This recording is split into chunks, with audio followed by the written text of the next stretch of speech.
जो मुस्कुरा रहा है, जो मुस्कुरा रहा है, उसे दर्द ने पाला होगा।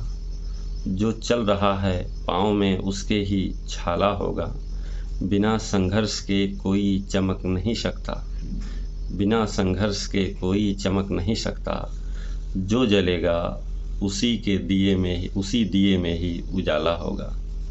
जो जलेगा उसी दिए में ही उजाला होगा। कहते हैं दोस्तों, बिना संघर्ष के, बिना तपस्या के, बिना परिश्रम के आप आगे नहीं बढ़ सकते हैं।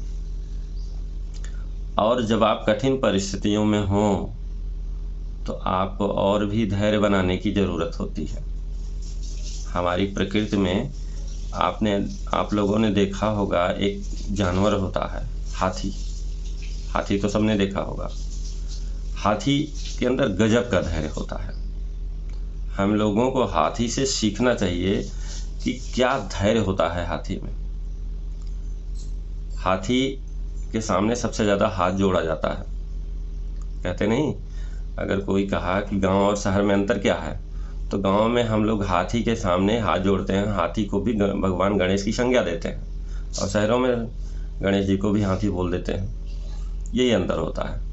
लेकिन हाथी एक ऐसा जीव है जिसके सामने सबसे ज़्यादा जो है हाथ जोड़ा जाता है, और सबसे ज़्यादा कुत्ते भी उसी के पीछे भौंकते हैं। तो कहने का मतलब यह है कि जिसकी जितनी स्तुति होगी उतनी उसकी निंदा होगी। जो जितना जो है स्तुत्य होगा वो उतना उसकी उतनी निंदा भी होती है। लेकिन स्तुति अच्छे लोग करेंगे। बड़े बुजुर्गों के द्वारा जो स्तुत्य होगा, वो जैसे कुत्ते होते हैं ना, कुत्ते भौंकते रहते हैं। हाथी मस्ती से अपनी चाल चलता रहता है और कुत्ते भौंकते रहते हैं। जो लोग हाथ जोड़े खड़े होते हैं उनके लिए ना तो वो रुकता है, और जो भौंकते रहते हैं और उनके लिए भी ना वो रुकता है। उसका धैर्य गजब का धैर्य होता है इस जीव में। ऐसे जीव से, जानवर है कहने को, लेकिन हम लोगों को उससे सीख लेनी चाहिए। धैर्य उसके अंदर ऐसा है कि हर व्यक्ति उसे सीख ले सकता है। तो उसी तरह की धैर्य की ज़रूरत होगी जब आप कोई बड़ा काम करने के लिए सोचेंगे, क्योंकि भौंकेंगे लोग बहुत, भौंकने वालों की कमी नहीं है जब आप अपना काम कर रहे होंगे। क्योंकि कसक होती है कि कहीं कल को ये व्यक्ति सफल ना हो जाए। अगर आप सफल हो गए तो जलन बहुत ज़्यादा हो जाएगी, एसिडिटी हो जाएगी, हाइपर एसिडिटी हो जाएगी, है ना। इसीलिए बीच बीच में भौंकते रहते हैं, आपका धैर्य भटकाने के लिए।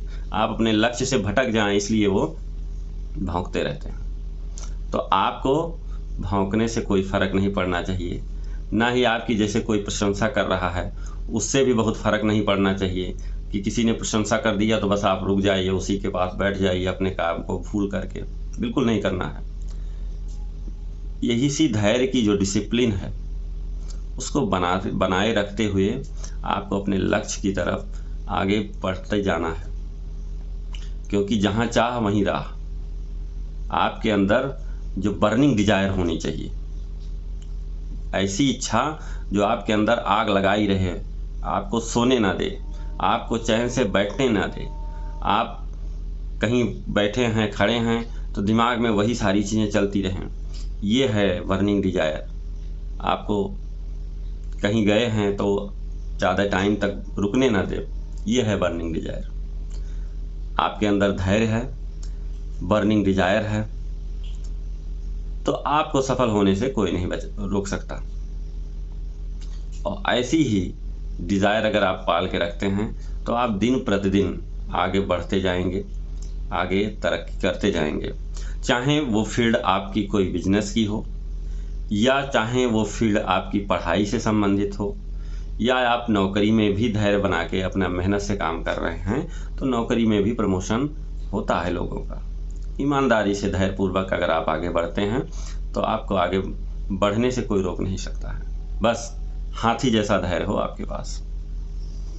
कुत्ते भूकेंगे, भौंकते रहेंगे, आपको आगे बढ़ना ही बढ़ना है।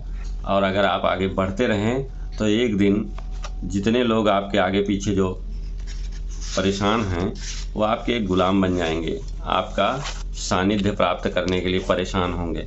क्योंकि एक समय तक व्यक्ति आपका विरोध कर सकता है, जब उसको लगेगा कि ये व्यक्ति ये हमारी पहुंच से दूर जा चुका है, तो वो आपका पीछा छोड़ देगा।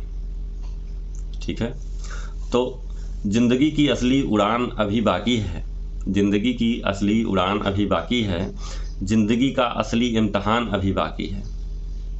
हमने थोड़ी तरक्की कर ली है, थोड़ी बहुत ज़्यादा भी बाकी है, तो ज़िंदगी की असली उड़ान अभी बाकी है, ज़िंदगी का असली इम्तहान अभी बाकी है। अभी तो नापी है मुट्ठी भर ज़मीं हमने, अभी तो नापी है मुट्ठी भर ज़मीं हमने, अभी तो पूरा आसमान बाकी है। तो मित्रों, आज के लिए इतना ही, फिर मिलेंगे, तब तक के लिए नमस्कार।